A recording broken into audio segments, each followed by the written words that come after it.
Guys, welcome to my Minecraft video, and today I'm going to be trying out a tutorial.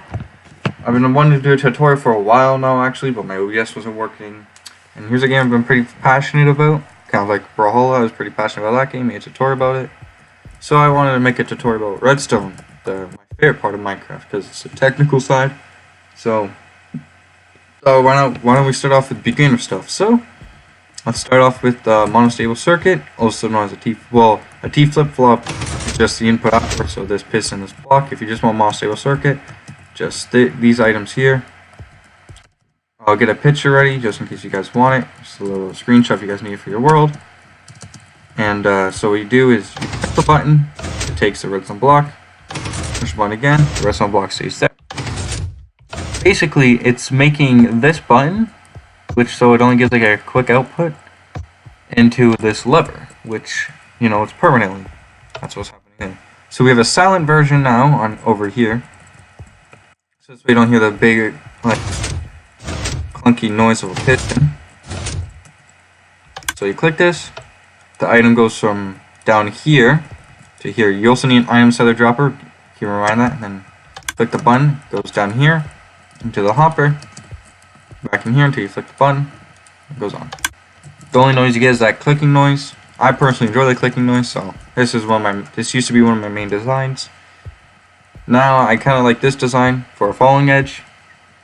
So a falling edge is, instead of just spitting out the block once it happens, like once you click the button, it does it at the end. So what you do is you click that, and then the observer powers that. Very simple. So you need to know, just place on an observer like this. Make sure the face is facing the ground and like the little red hole is facing on up top. Okay, so let's move off from monostable circuits onto pulse extenders. Here's the shortest pulse extender you can make. So right now, the base 15 ticks are done off the button, and then it goes around, and goes around until it's done. But if you guys want a longer one, then we have this one. So it goes around, goes around, and then it stops. But so you got the short one, the medium one, but here we have a super long one that's actually adjustable on how long it goes. Also, a new little tip for this one. So there's 3 right there. You can also go up to 4. Just one. Give you guys a picture. For this one, what you need is pistons of hoppers. So this is called etho hopper clock. What it does is, so there's items in here, and once it all goes to here, it turns.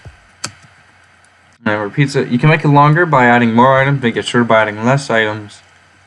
And then just, you take that the signal from here, you can power that. So this isn't powered until that moves over to there. So we're going to move on to logic gates. Logic gates are really good if you guys want to make like a redstone only no mod puzzle maps. That's something I love to do in my spare time.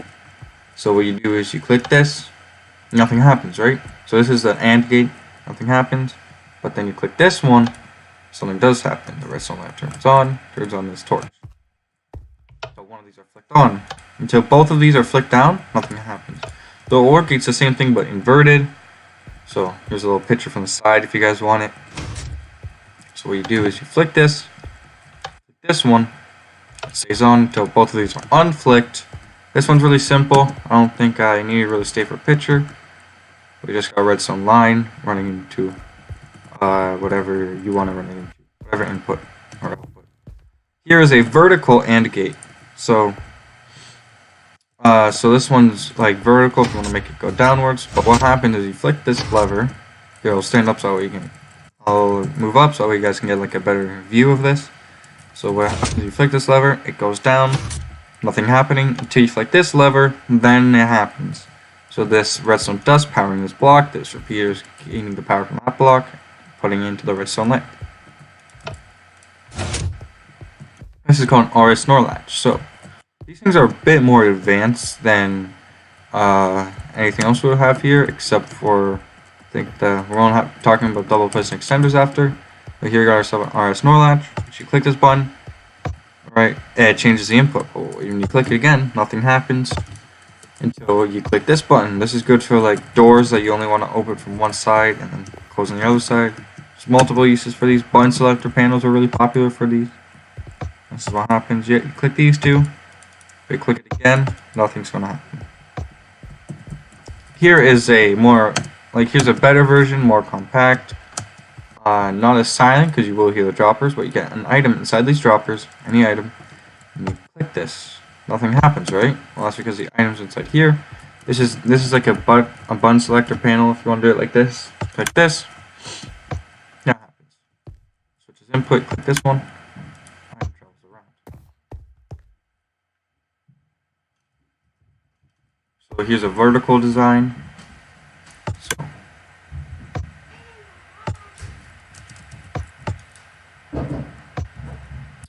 what happens is there's two droppers right here facing inwards like this.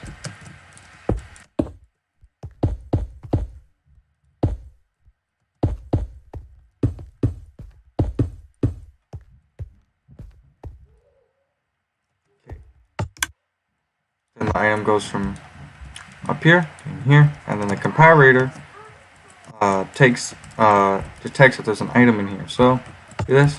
Also, this works on any surface. So if you want to do it like right here, this also works. And just click it. It works. Here's a double piston extender. So this is this is really essential for more advanced builds. Like, this is super important. What happens is this piston extends after. Then this block will be right here. Then you gotta retract it all, and so you get a repeater set to 2 ticks, then a repeater set to 4 ticks, then redstone dust running into a block with no ticks. So 2 ticks, 4 ticks, no ticks. 2, 4, 0. Next we have our solo vertical design. So you click the button. This does not work with levers, by the way, unless if you flick it super fast. So what happens, and then the repeater is detecting the change from the repeater when it turns on and when it turns off. Then this, which one? This can also be any old item. It does not have to be a redstone lamp. It can also be a block. Here is a flush on the wall version. So if you're viewing the wall like this way you can actually see it. Like, you won't be able to see it. And you click this. And this does work with levers though, so what you want to do is this. And it's almost exactly the same, just this repeater set to 2 ticks instead of 4 ticks. So we got 2, 0, 2. Try to remember that. Here is a vertical version going upwards. So this retracts and retracts. This does not work with buttons. So I'll do a little building tutorial on this so that way you guys understand it. You get yourself a base one set to no ticks, one set to 4 ticks, and then the default repeater, get that running in. Do ourselves like a little signal block to tell that this is all going upwards. It's this one. Then what you want to happen is this, running to a torch with a block on his face. And the torch goes into here. Your blocks will move up. There you go. Don't worry, that's normal. And then you just want to block right up on top of that. Okay, there. So what you want here is a monostable circuit, like the stuff over there. Is you want a repeater running into a piston. So a repeater running into a piston. And then you want yourself a repeater set to 3 ticks, and then just running into a block. 3 ticks. That's 4, 3. Put yourself some dust on. Nope.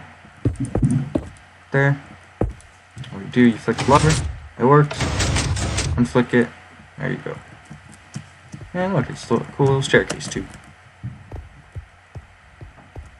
There you go. That version. Now here we're going to do block.